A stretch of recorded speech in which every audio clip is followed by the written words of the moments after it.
Welcome to Ram Prasad talks. అసలు అటు ఆటలో రాణించలేకపోయిన ఇండియన్ ఆటగాళ్ళు అటు కొల్స్టార్స్తో గొడవలో మాత్రం అద్భుతంగా అతను షాట్ కొట్టలేకపోతున్నావా లేదంటే ఏదో చిన్నపాటి స్లెడ్జింగ్ నడుస్తూ ఉంది. కానీ మనం కాన్సన్ట్రేట్ చేయాల్సింది ఆస్ట్రేలియా మీద గెలవడం. ఆస్ట్రేలియాకి వెళ్ళి 5 టెస్ట్ మ్యాచ్లో చివరి రోజు అంటే 5 రోజులు టెస్ట్ మ్యాచ్, బట్ ఈరోజు మ్యాచ్ అయిపోతుంది అనడంలో ఎలాంటి సందేహమే లేదు. ఇండియా బ్యాటింగ్ చేసినా అటు ఆస్ట్రేలియా బ్యాటింగ్ చేసినా ఈ రోజులో 100% మ్యాచ్ అయిపోతుంది unless it is a rain. ఇంకోటి ఏంటంటే అసలు మనకు వీళ్ళకి ఆడాలనే ఇంట్రెస్ట్ ఉన్నట్టుగా కనిపించట్లేదు.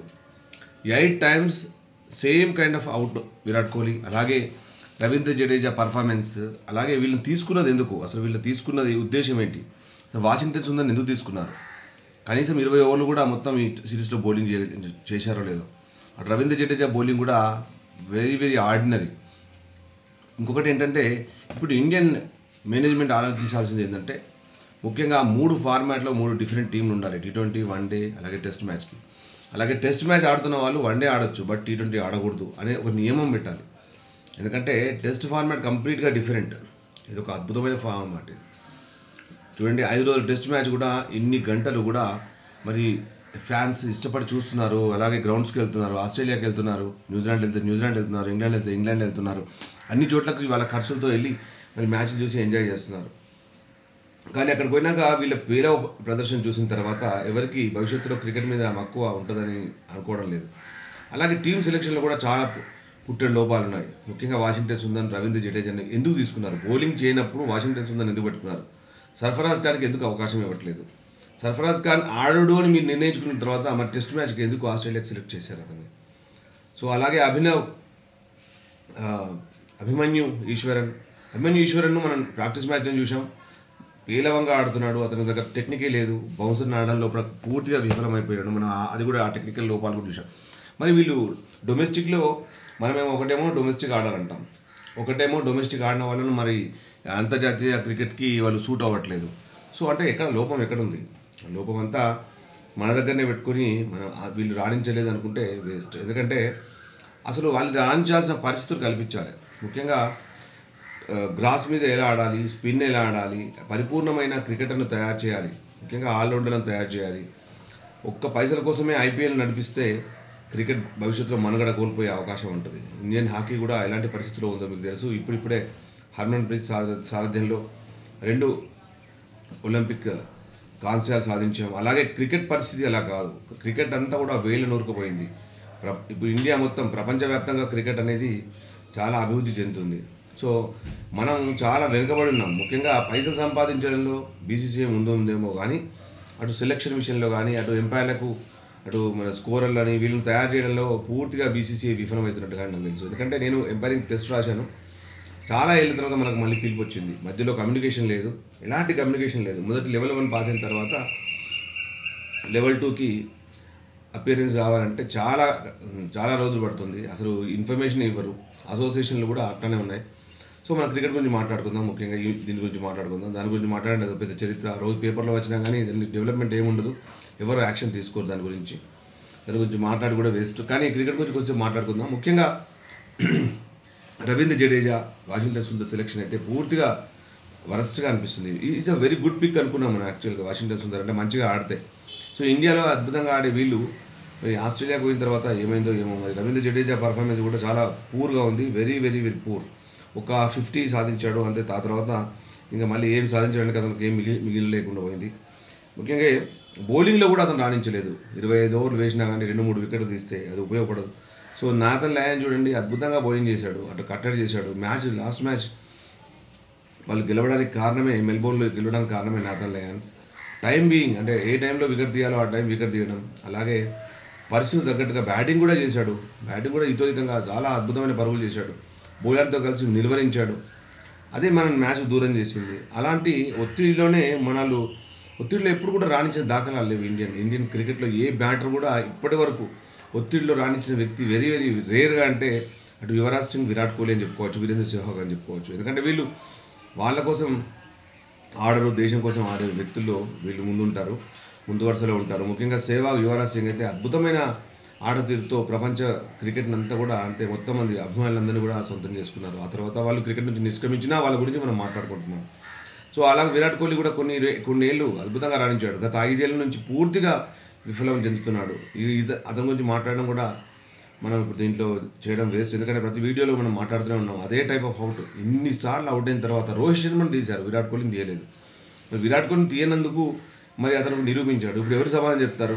ఒకవేళ అతను ఆడుంటే మీ అందరు నన్ను క్వశ్చన్ చేసేవాళ్ళు, అటు చాలా అద్భుతంగా ఆడాడని. అంటే మొత్తం 4 టెస్టులు ఫెయిల్ అయితే పర్వాలేదు, ఒక టెస్టులో ఆడితే సరిపోతుందా? అంటే ఒక సెంచరీ కొడితే 5 టెస్టులు ఆడొచ్చా? 5 టెస్టులు ఇంకా కూడా డౌట్, ఇంకా ముందు ఆడతారేమో. మళ్ళీ జూన్ వరకు మ్యాచెస్ లేవు. ఐపీఎల్లో రాణిస్తే కొంతమంది విమర్శకులు చూసాం, క్రికెట్ విశ్లేషకులను చూసాం. వాళ్ళు ఏమంటారంటే ఐపీఎల్లో రాణించి మళ్ళీ టెస్ట్ మ్యాచ్లోకి వస్తారు. ఐపీఎల్లో రాణించడం ఏంటి? ఐపీఎల్ ఏం వైట్ బాల్ గేమ్. ఐపీఎల్లో రాణించడం ఇష్టం వచ్చిన ఎడాపెడా కొట్టి ఓ 50-60 పరుగులు చేయగానే మ్యాచ్ లోపల అతను ఒక 400-500 ఐపీఎల్లో రాణించి ఆ ముందు టాప్ 10 బ్యాటర్లో ఒకరిలో ఉంటే సెలెక్షన్ ఇవ్వడమే. ఆ సెలక్షన్లో వచ్చిన తర్వాత మళ్ళీ ఇక్కడ వెళ్ళి పెడతారు. సో ఇది ఏంటి? ఇది ఏం గేమ్ ఇది? క్రికెట్ అంటే చాలా అద్భుతమైన గేమ్, జెంటిల్మెన్ గేమ్, మీకు అందరికీ తెలుసు. సో ఇలాంటి క్రికెట్ని భ్రష్టు పట్టించారు. ముఖ్యంగా ప్రసిద్ధ్ కృష్ణ అట్లాంటి bowler line and length bowling చేయడు. మన అంతకుముందు నేను వీడియోలో పక్కా చెప్పాను, 3 వికెట్లు తీసాడేమో కానీ సెకండ్ ఇన్నింగ్స్లో పూర్తిగా రన్లు ఇచ్చింది. వరస్ట్ బౌలింగ్, వైల్డ్ వేయడం, ఆ వైల్డ్తో 5 runs 5 wides అలాగే 2 సార్లు ఇచ్చాడు. ఆ తర్వాత బౌలింగ్ పూర్తిగా వరస్ట్ బౌలింగ్, ఎక్కడ మొత్తిగా ప్యాడల్లో వేస్తున్నాడు. ప్యాడల్లో వేస్తే ఏముంది, వాళ్ళు ఫ్లిక్ చేస్తారు, బాల్ వెళ్ళిపోతుంది. కొన్స్టాస్ కూడా బౌలింగ్ చేయలేకపోతున్నారు. ఈ వికెట్ మీద కూడా వికెట్లు 100 లోపల అలౌట్ చేయాలి. ఈ 100 లోపల అలౌట్ చేయకపోతే ఈ టీం వేస్ట్, పూర్తిగా శుద్ధ దండగా. వాళ్ళు ఇద్దరే బౌలింగ్ చేశారు, ప్యాట్ కమిన్స్, బోలాండ్. మన దాంట్లో బుమ్రా ఈరోజు లేకపోయినా కంపల్సరీ వీళ్ళందరూ కూడా, ముఖ్యంగా నితీష్ కుమార్ రెడ్డి ప్లస్ సిరాజుద్దీన్ అలాగే ప్రసిద్ధ్ కృష్ణ పూర్తి వికెట్లు ఇవ్వాలి. సీదా వికెట్ల మీద బాల్ వేస్తే సరిపోతుంది. 3 స్టంపుల మీద బాల్ వేస్తే దాని పద్ధతి చేసుకుంటుంది. స్లిప్లో మీ పని మీరు చేస్తే చాలు, అంతకంటే ఎక్కువ ఏం లేదు. వికెట్ మీద పూర్తిగా క్రాక్స్ వచ్చినాయి. ఈ వికెట్ మీద ఆడడం చాలా కష్టం. ఇలాంటి టైంలో కూడా మీరు వికెట్ తీయలేకపోతే, మీరు సీదా బౌలింగ్ చేయకపోతే, అంటే వికెట్ టు వికెట్ బౌలింగ్ చేయలేకపోతే అసలు మీరు టెస్ట్ క్రికెట్ ఎలా ఆడుతుందని మిమ్మల్ని అసలు మీకే తెలవాలి. టెస్ట్ క్రికెట్ ఆడాలంటే ఒక నిబద్ధత ఉండాలి, డెడికేషన్ ఉండాలి, ఫిట్నెస్ ఉండాలి. ఎంత మంచి అవకాశాలు. ఆస్ట్రేలియాలో ఆడే అవకాశం ఎవరికైనా దక్కుతుందా? వరుసగా 2 మ్యాచ్లు ఆడే అవకాశం ఎవరికీ దక్కదు. అలాంటిది మీకు దక్కింది. నితీష్ కుమార్ రెడ్డి మొదట్లో మనం అతన్ని ఆకాశానికి ఎత్తాం, ఇప్పుడు ఎవరు అతను ఊసెత్తట్లేదు. నేను అప్పుడే చెప్పాను నా వీడియోలో, అతన్ని ఆకాశానికి ఎత్తకూడదు. అతను అద్భుతమైన ప్లేయరే కావచ్చు, కానీ వరుసగా 3 మ్యాచ్ల్లో విఫలం, 3 ఇన్నింగ్స్లో విఫలం. దాంతో అతనికి నమ్మకం కోల్పోతాడు. అందుకే మనం అతని పూర్తిగా కొన్ని టెస్ట్ మ్యాచ్లు ఆడిన తర్వాత పరిశీలన చేసిన తర్వాత అతన్ని మనం పరిశీలించవచ్చు, అంటే తీసుకోవచ్చు. అతను ఓకే అని చెప్పచ్చు. ఇప్పటికీ కూడా అతను is a very good batter. But 8th డౌన్లో, అంటే 8th బ్యాటర్గా రావడం అనేది సరికాదు. అతని ఆట అంత మంచిగా ఉన్నప్పుడు కనీసం అసలు 2nd, 3rd, 4thలో ఆడాలి. అంతేగాని అతను 8వ నెంబర్ బ్యాటర్గా వచ్చిన తర్వాత ఇంకా మిగతా వికెట్లు మన సంగతి తెలిసిందే మీకు. ఒక వికెట్ వాషింగ్టన్ సుందర్ లాంటి వికెట్ పడిపోయిందంటే మిగతా వాళ్ళందరూ టపటపా చేతులెత్తేస్తారు. ఏదో అడప 5-6 రన్లు 10 రన్లు చేసి ఏదో మహాన్ బ్యాటర్స్ అనిపించుకుంటారు. కానీ అది కాదు క్రికెట్కి సాధించాల్సింది. ముఖ్యంగా వికెట్ మీద నిలదొక్కుకోవడం, కనీసం ఒక 50 బాల్ ఆడడం, కనీసం ఒక 15-20 రన్లు కొట్టడం, అది ఇతోధికంగా సహాయం చేయడం. అంటే టేలెంటర్లు కూడా సహాయం చేయొచ్చు. ఎందుకంటే ఇప్పుడు మీరు ఏ ప్లేస్లో ఉన్నాళ్ళు సెంచరీ కొట్టాలి, ఏలో ఉన్నాళ్ళు 50 కొట్టాలి అని ఏం లేదు. ప్రతి మ్యాచ్లో కూడా మీరందరూ కూడా ప్రాతినిధ్యం వహిస్తారు. ఎప్పుడైతే మీ టీంలో ఉన్నారో మీరు ప్రాతినిధ్యం వహించినట్టే. ప్రాతినిధ్యం వహిస్తున్నప్పుడు యూ హ్యావ్ టు పర్ఫామ్. నేను ఎందుకు బౌలింగ్ చేస్తాను అనలేం కదా, నేను ఎందుకు బ్యాటింగ్ చేస్తాను, నేను ఎందుకు వికెట్లు ఇస్తాను అని చెప్పలేం. ఎందుకంటే ఇది ప్రతిభకు నిదర్శనం ఏంటంటే నిన్ను ఒక గ్రేడ్లో పెడతారు. అది కొంచెం కంటిన్యూటీ ఉండాలి, కంటిన్యూస్గా కన్సిస్టెన్స్ పర్ఫార్మెన్స్ ఉండాలి.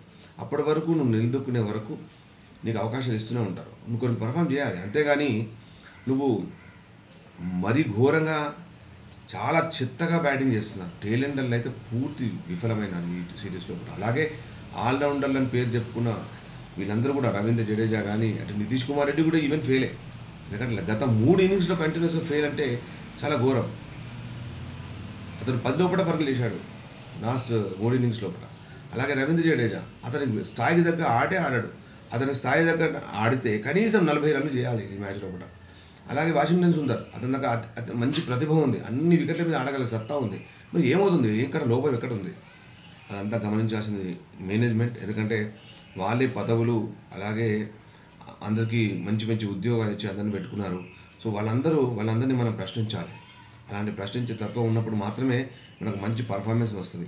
సో మనం ఏం చేస్తున్నాం, జస్ట్ ఏదో వీడియోలు చేసేస్తున్నాం, చూస్తున్నాం, క్రికెట్ ఎంజాయ్ చేస్తున్నాం, గెలుస్తారేమో అని అనిపిస్తూనే ఉంటారు, అటు ఓడిపోతూనే ఉంటాం. ఇదంతా ఒక ఇండియన్ క్రికెట్కి అలవాటు.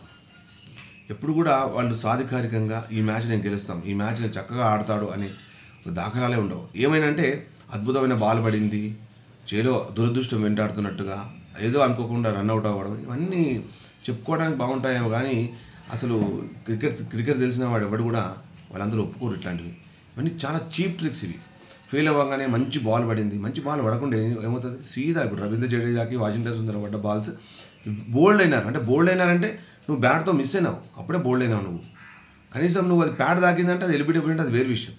డైరెక్ట్ నువ్వు బోల్డ్ అయినావు అంటే పూర్తిగా నీ దగ్గర టెక్నిక్ అనేది లోపం ఉంది, అంటే నీకు ఒక ఆత్మవిశ్వాసం లేదు. అలాంటిది మీరందరూ డొమెస్టిక్ ఆడండి. ఎవరైతే డొమెస్టిక్లో పర్ఫామ్ చేస్తారో వాళ్ళకు సరైన అవకాశాలు ఇవ్వండి. టెక్నిక్లో కూడా వాళ్ళు ఉన్నారా లేదా చూడాలి. రెండు విధాలుగా చూసి వాళ్ళకి అవకాశం ఇవ్వాలి. ముఖ్యంగా మనం 3 జట్లు అంటే ఎట్లా మనం ఒక సెలెక్షన్ ఎలా పెట్టుకోవాలంటే, ఇండియాలో ఆడుతున్నప్పుడు స్పిన్ ట్రాక్స్ ఉంటాయి కనుక స్పిన్నర్స్ని తీసుకుంటాం. సో అలాంటప్పుడు ఇండియా మొత్తం టీంలో కూడా మొత్తం స్పిన్నర్స్తో కూడుకున్న టీం, ఒక ఫాస్ట్ బౌలర్, 2 ఫాస్ట్ బౌలర్స్, అలాగే ఆల్రౌండర్స్. అలాగే బయటికి వెళ్తున్నప్పుడు pace bowling, New Zealand, south Africa, Australia, West Indies వెళ్తున్నప్పుడు మనకు మంచి పేస్ దళం కావాలి. అలాంటప్పుడు మనం అట్లాంటి టీంను మనం వెంటేసుకుని వెళ్ళాలి. ఆ తర్వాత మనకు ముఖ్యంగా ఆల్రౌండర్ల కొరత. ఒక మంచి నిబద్ధతతో కూడుకున్న ఆల్రౌండర్ లేడు. మీకు చూడండి, 4 మ్యాచ్లు ఫెయిల్ అయిన తర్వాత మిచ్ మార్ష్ని పక్కకు పెట్టారు. అదే రవీంద్ర జడేజాని పక్కకు పెట్టే ధైర్యం మీకుందా? లేదు. అంటే మీ సెలెక్షన్లోనే లోపాలు ఉన్నాయి.